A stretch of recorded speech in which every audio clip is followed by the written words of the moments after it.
According to a draft legislative proposal, European Union chiefs are looking to ban party items with a one-use function to cut pollution caused by plastics damaging the environment, including oceans and beaches. A further document underpinning the proposed move points out that readily available alternatives could be used in place of the banned items. Suteesh Chumber, operations manager of the European Balloon and Party Council, said, "Nobody wants to see plastics in the environment and in the oceans, but I think it needs to be thought through. You are taking away an element of the experience from children here." Efforts have been made across the world to crack down on plastic pollution. In January, the EU Commission's so-called plastics strategy pledged to focus on more commonly littered items, such as cigarette butts, food containers, plastic bottles, wet wipes, sanitary pads, tampons, and balloons. The Commission plans to make producers pay for the cost of collection, transport and end-of-life treatment of items on the list. The draft proposal states producers of plastics will also be responsible for the cost of cleaning up marine litter.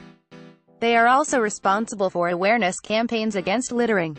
"You are taking away an element of the experience from children here," Suteesh Chumber, European Balloon and Party Council operations manager. Under the proposed legislation, products would be required to be labeled to inform consumers of available recycling options as well as informing them how much impact littering has on the environment and sea.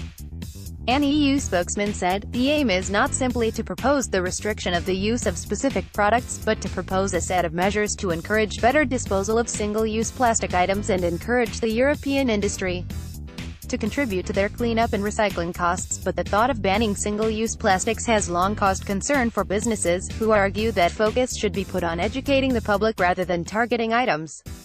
Eamon Bates of European takeaway food lobby group Pack2Go said, "Marine litter is a major problem and it must be tackled.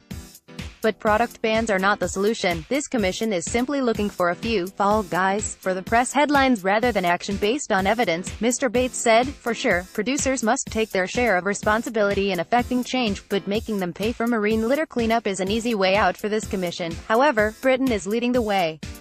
Under the UK Plastics Pact, 42 businesses have also agreed targets to make 100% of their plastic packaging reusable, recyclable or compostable and to ensure 70% is effectively recycled or composted. The firms, which include major food and drink brands, supermarkets, manufacturers, retailers and plastic reprocessors, will also ensure there is an average 30% recycled content across plastic packaging by 2025. The announcement of the pact comes amid widespread concern over the problem of plastic waste polluting the countryside and the world's oceans, where it can harm wildlife and enter the food chain. The pact is the first of its kind in the world and will be replicated in other countries as part of the Ellen MacArthur Foundation's New Plastics Economy initiative.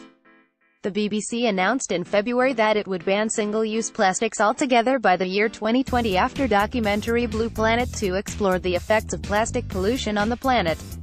The government planned to do away with plastic cups and cutlery in 2018, with the use of plastic containers completely banned by 2019, BBC Director General Lord Hall said. "Like millions of people watching Blue Planet 2, I was shocked to see the avoidable waste and harm created by single-use plastic. We all need to do our bit to tackle this problem, and I want the BBC to lead the way. Scrapping throwaway plastic cups and cutlery is the first step, and with our plan I hope we can have a BBC free of single-use plastic altogether."